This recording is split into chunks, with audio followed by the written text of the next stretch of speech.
ವಾಹನ ಡಿಕ್ಕಿ ಕಡವೆ ಸಾವು 7 ಜನರ ಬಂಧನ ಸೂಕ್ತ ಮಾಹಿತಿ ನೀಡಿದ ಅರಣ್ಯ ಇಲಾಖೆ.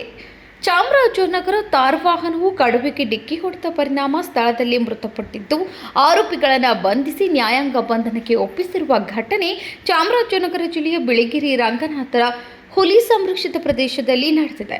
ಚಾಮರಾಜನಗರ ಜಿಲ್ಲೆಯ ಬಿಆರ್ಟಿ ಹುಲಿ ಸಂರಕ್ಷಿತ ಪ್ರದೇಶದ ಯಳಂದೂರು ವನ್ಯಜೀವಿ ವಲಯ ಬಿಆರ್ ಹಿಲ್ಸ್ ಶಾಖೆಯ ಬಿಆರ್ ಹಿಲ್ಸ್ ಗಸ್ತಿನ ಲಿಂಗನಕಟ್ಟೆ ಅರಣ್ಯ ಪ್ರದೇಶದ ಬಳಿ ನಡೆದಿದೆ. ಬಿಳಿಗಿರಿ ರಂಗನ ಬೆಟ್ಟದಿಂದ ಯಳಂದೂರಿಗೆ ತೆರಳುವ ಮುಖ್ಯ ರಸ್ತೆಯಲ್ಲಿ KA01N7502 ಸಂಖ್ಯೆಯ ಕಪ್ಪು ಬಣ್ಣದ ಮಹೀಂದ್ರ ಥಾರ್ ವಾಹನವು ವೇಗವಾಗಿ ಬಂದು ವನ್ಯಪ್ರಾಣಿಯಾದಂತಹ ಕಡವೆಗೆ ಡಿಕ್ಕಿ ಹೊಡೆದಿರುವ ಪರಿಣಾಮ ಕಡವೆ ಸಾವನ್ನಪ್ಪಿದ್ದು, ಈ ಸಂಬಂಧ ಶಿವಮೊಗ್ಗ ಜಿಲ್ಲೆಯ ಸಾಗರ ತಾಲೂಕಿನ ವರುಣ್ ಜಿ, ಬೆಂಗಳೂರಿನ ಗೊಲ್ಲರಹಟ್ಟಿ ಎನ್ಪಿ ಪ್ರಶಾಂತ ಆರ್, ಅಂಕಿತ್ ವರ್ಣೇಕರ್, ಬಿನ್ ರಾಜು, ಬೆಂಗಳೂರಿನ SRS ಲೇಔಟ್ನ ಎಂ ವರ್ಣೇಕರ್, ದಾವಣಗೆರೆ HD ವಿವೇಕಾನಂದ ಅವರುಗಳನ್ನು ದಸ್ತಗಿರಿ ಮಾಡಿ ನ್ಯಾಯಾಂಗ ಬಂಧನಕ್ಕೆ ಒಪ್ಪಿಸಲಾಗಿದೆ.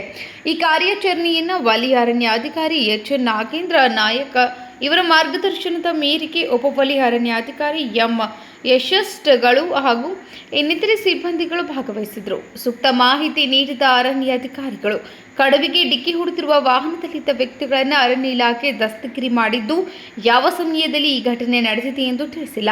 ವಾಹನವು ಯಾವ ಕಡೆಯಿಂದ ಹೋಗಿದೆ ಎಂಬ ಸರಿಯಾಗಿ ಮಾಹಿತಿ ನೀಡುವಲ್ಲಿ ಅರಣ್ಯ ಇಲಾಖೆಯ ಅಧಿಕಾರಿಗಳು ವಿಫಲರಾಗಿದ್ದಾರೆ. ಬಿಳಿಗಿರಿ ರಂಗನಬೆಟ್ಟದ ಗೊಂಬಳ್ಳಿ ಚೆಕ್ಪೋಸ್ಟ್ ಬಳಿ ಯಾವುದೇ ಸಿಸಿ ಕ್ಯಾಮೆರಾಗಳು ಇರುವುದಿಲ್ಲ. ಕಡವೆಗೆ ಡಿಕ್ಕಿ ಹೊಡೆದಿರುವ ವಾಹನ ಯಾವ ಸಮಯದಲ್ಲಿ ಹೋಗಿದೆ ಅಥವಾ ರಾತ್ರಿ ಸಮಯದಲ್ಲಿ ಹೀಗೆ ಅರಣ್ಯ ಇಲಾಖೆಯವರು ವಾಹನವನ್ನು ಬಿಡುತ್ತಾರೆ ಎಂದು ಸಾರ್ವಜನಿಕರ ವಲಯದಲ್ಲಿ ಚರ್ಚೆಯನ್ನು ನಡೆದಿದೆ.